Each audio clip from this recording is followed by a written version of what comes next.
Bismillahirrahmanirrahim. Assalamualaikum warahmatullahi wabarakatuh.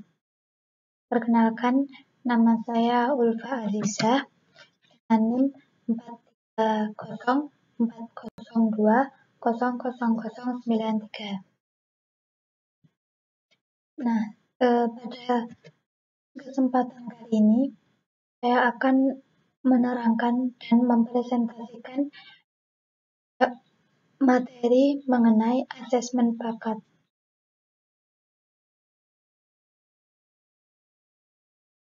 Nah, yang pertama kita akan membahas mengenai pengertian dari bakat itu sendiri. Menurut Chaplin, bakat itu adalah kemampuan potensial yang dimiliki oleh individu untuk mencapai keberhasilan masa yang akan datang. Nah, dengan begitu, bakat dapat mempengaruhi tinggi rendahnya prestasi dalam belajar. Kemudian menurut Kartini Kartono sendiri, bakat itu adalah suatu hal yang mencangkup beberapa faktor yang ada dalam diri individu yang telah dimiliki saat ia lahir, dan kemudian akan bertumbuh kembang keahliannya dan juga keterampilannya. Jadi, menurut Kartini Kartono sendiri, bakat itu sudah dimiliki oleh setiap orang dari ia lahir. Kemudian, seiring berjalannya waktu dan bertambahnya umur, bakat sendiri itu akan terus berkembang. Nah, kemudian pengertian bakat menurut Sarwono merupakan kondisi yang ada dalam diri individu yang muncul karena latihan-latihan khusus, tampilan serta kecakapan. Sedangkan menurut Sarwono sendiri, bakat itu kondisi keahlian dalam diri individu, mana keahlian itu muncul karena seringnya berlatih, kemudian adanya keterampilan juga dalam dirinya, serta kecakapannya dalam mengelola kelebihan yang ada dalam dirinya. Nah, dapat kita simpulkan bahwa bakat itu adalah suatu kemampuan individu di mana kemampuan tersebut sudah melekat dalam dirinya dan dapat digunakan untuk melakukan hal-hal tertentu dengan lebih baik dan lebih maksimal dibandingkan dengan orang biasa. Jadi, dari kesimpulan tersebut dapat kita pahami bakat tersebut sudah melekat dalam diri seseorang, dan apabila seseorang tersebut memiliki bakat, maka apa yang dia lakukan akan lebih maksimal, akan lebih baik dibandingkan dengan orang biasa atau orang yang tidak memiliki bakat di bidang tersebut. Nah, untuk yang kedua itu membahas mengenai faktor yang mempengaruhi perkembangan bakat. Nah, setiap individu itu memiliki bakat yang berbeda-beda dan dalam bentuk yang beragam pula. Jadi, tidak semua individu itu memiliki bakat yang sama. Misalnya, ada seseorang yang memiliki bakat melukis, ada yang menari, dan kemudian ada yang bermain musik, dan sebagainya. Nah, dalam hal ini, bakat itu juga dipengaruhi oleh beberapa faktor. Karena bakat dapat berkembang dengan cepat maupun lambat.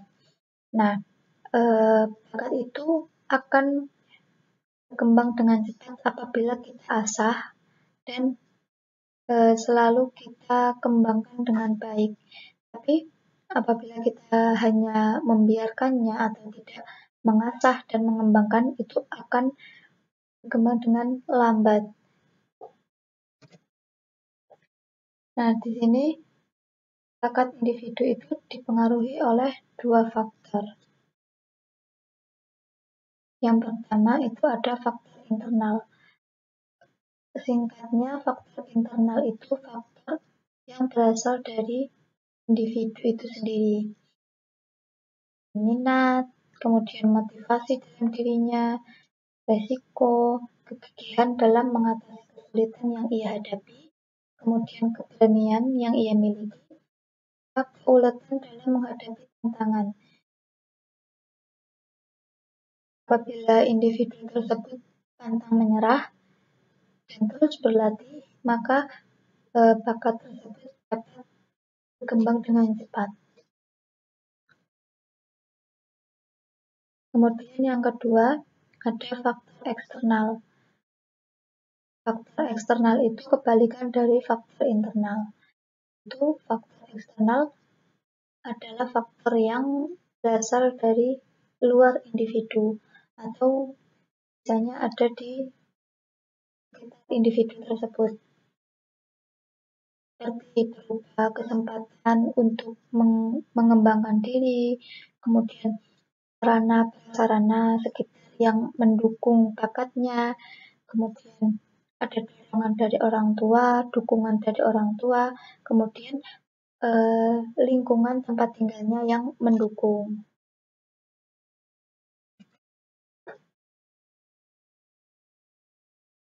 Nah, kemudian teori bakat dalam psikologi.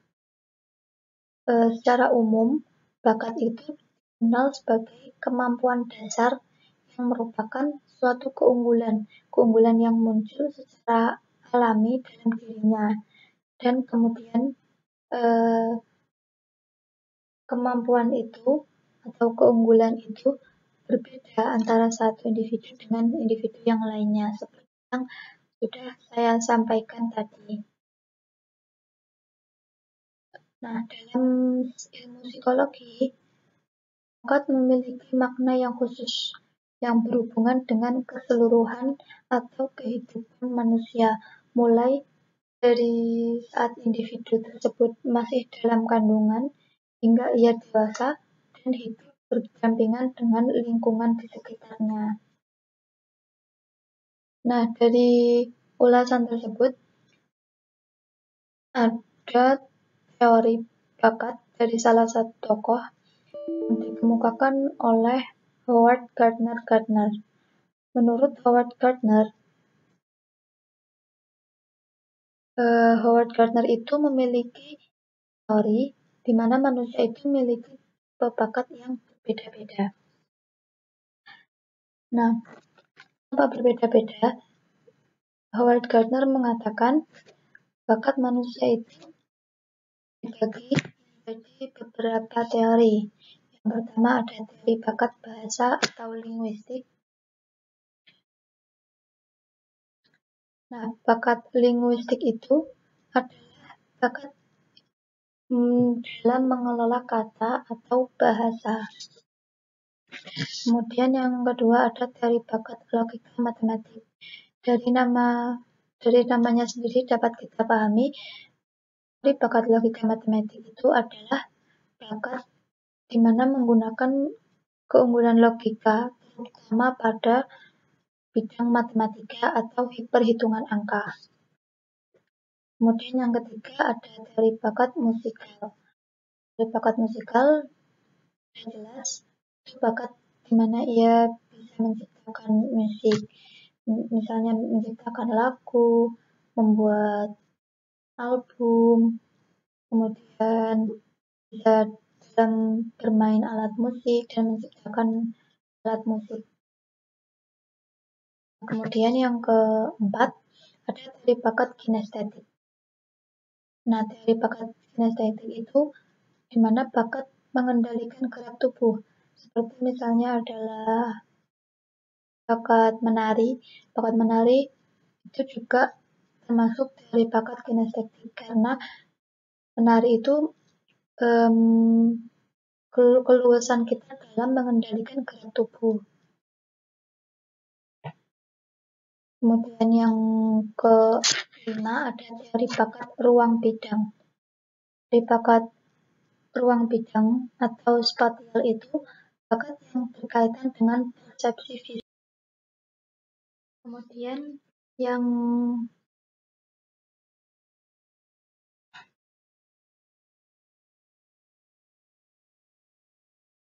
keenam itu ada teori bakat interpersonal. Teori bakat interpersonal itu merupakan teori bakat yang berhubungan dalam memahami seseorang. Kemudian yang ketujuh itu ada teori bakat intrapersonal. Apabila interpersonal itu memahami seseorang, maka intrapersonal itu bakat dalam memahami dirinya sendiri. Kemudian yang kedelapan ada teori bakat naturalistik.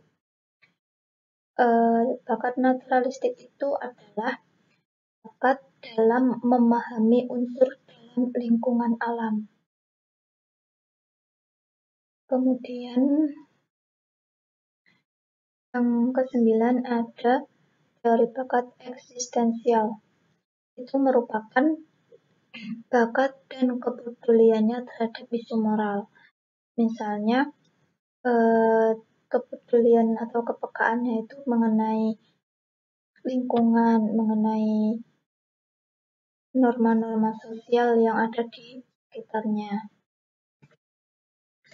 Kemudian yang D membahas tentang instrumen dari tes bakat itu sendiri. Instrumen tes bakat itu apabila kita mengetahui bakat secara cepat dan tepat, itu kita perlu dilakukan pengukuran psikologis dengan beberapa instrumen dari tes bakat tersebut. Bakat itu sendiri bisa dibagi menjadi dua golongan. Yang pertama ada tes bakat umum dan juga tes bakat secara khusus. Yang kemudian instrumen dari tes bakat itu yang pertama ada kelompok single test. Nah, kelompok single dari namanya itu terdiri dari satu jenis tes dan pada umumnya itu mengungkap tentang kemampuan khusus yang dimiliki oleh individu. Seperti misalnya tes sensori, tes artistik, medical, tes kreativitas, Kraepelin, dan tes Pauli. Kan yang kedua itu ada kelompok baterai test. Itu merupakan tes yang terdiri dari rangkaian dari macam-macam tes. Tes itu dapat berdiri sendiri. Misalnya ada FACT, AT, dan GATP. Nah, salah satu instrumen bakat yang sering sekali digunakan itu adalah DAT. DAT singkatan dari Differential Aptitude atau biasa disebut tes bakat pembedaan komponen. Nah, di antaranya itu adalah ada penalaran verbal, kemampuan angka, penalaran abstrak, kemudian ada kecepatan dari ketelitian klerikal, ada penalaran mekanikal, relasi ruang, pemakaian bahasa, serta pemakaian tata bahasanya. Demikian sedikit penjelasan dari saya. Apabila ada beberapa kurangnya, mohon dimaafkan dan terima kasih. Assalamualaikum warahmatullahi wabarakatuh.